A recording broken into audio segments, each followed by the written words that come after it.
where storm surge is also a major concern. Manny, what are you experiencing there?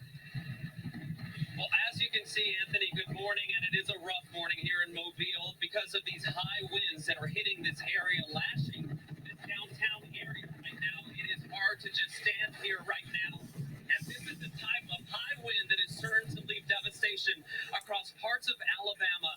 But with this storm, it's not just the wind, as we have been talking about. It's the potential storm surge projected to be up to 7 feet across parts of coastal Alabama. Let's go ahead and show you some video of the effects that people here have been living with for hours now in places like Orange Beach, Alabama, where the punishing rains and high winds started last night. Also nearby in Gulf Shores, there are already reports of streets that are submerged and people that are reportedly flooded in. More than 220,000 people across this state are now without power. That number is certain to climb, not just here in Alabama, but also next door in Mississippi, where 10,000 people right now are without power, and some coastal communities are already reporting flooding. The bottom line here in Mobile is the message the mayor has been sending out for everybody to just hunker down, wait for this to pass, but it's slow moving, so we may not see the devastation for quite some time here. But the bottom line, again, is preparation. That's what's going to save people here. As we rode into town, we saw that businesses were boarded up, people were sandbagging and staying indoors. So hopefully that will help to prevent any significant loss of life in this area. But as you can see right now, we are in the throes of Hurricane Sally. Gail? Manny, all right, I'm going to stop the video right there. As you can see, Hurricane Sandy actually hit early this morning down in Alabama and Mississippi. And it looks pretty bad. I was looking at some of the flooding down there. Some places are flooded very badly. So Hurricane Sally unleashes a catastrophic, life-threatening flooding along the Gulf Coast. Now, this thing hit at a Category 2. So Sally, which has weakened now to a tropical storm. So they said the slow pace of it is what is going to make the flooding devastating because it is moving extremely slow.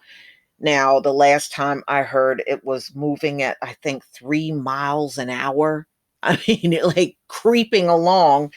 So they already knew just from the pace of this hurricane that it was going to be pretty bad flooding. And as you can see, this is a shot of flooding in Alabama that you're looking at. So they said it tore across Alabama early Wednesday as a Category 2 hurricane with sustained winds of 105. As of Wednesday, the eye wall was about 30 miles north-northeast of Pensacola, Florida, with winds of 70 miles an hour. The storm is now creeping north-northeast at 5 miles an hour. Okay, maintaining an excruciatingly slow pace, which means it could produce nearly 3 feet of rain in some areas and storm surges as high as 7 feet. Rainfall is already being measured as a foot, not inches. Tornadoes remain a possibility in Florida, Alabama, and Georgia. So it's moving across that region. Yeah, because I was listening to it and they were saying, you know, even Georgia can get hit with really hard torrential kind of rain as it moves over in that area. You know, at first I thought, okay, we probably will get remnants of it. We always do. But I think this time around, we may actually dodge a bullet from even getting a remnant of it. So Sally is now downgraded to a tropical storm. So, I mean, in a way that's good, but it's bad that it's moving so slowly. So the Hurricane Center notes that a hurricane warning for Alabama, Mississippi border, and they still got a tropical storm warning in that area with storm surge warning. And I guess that's going to continue on until Sally moves completely out. Sally has knocked out part of a new 3-mile bridge located in Pensacola. Oh, I'm looking at a picture of it. That bridge is gone. Yeah, it's gone. So the Alabama governor said many areas are seeing historic floods in that area. And she's pleading with people to stay home and not go onto the roads to check on storm damage unless absolutely necessary. So you're going to be dealing with this at least for a while. But hopefully everybody is safe. I hope there's not a lot of lives lost and people took heed to the warnings that were given days before the storm hit.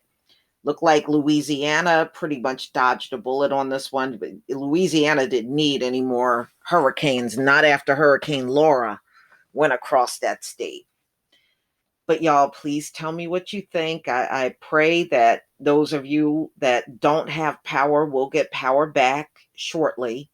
I know sometimes it does take time. When we went through Hurricane Sandy, there were people around here that went nearly 3 weeks with no power.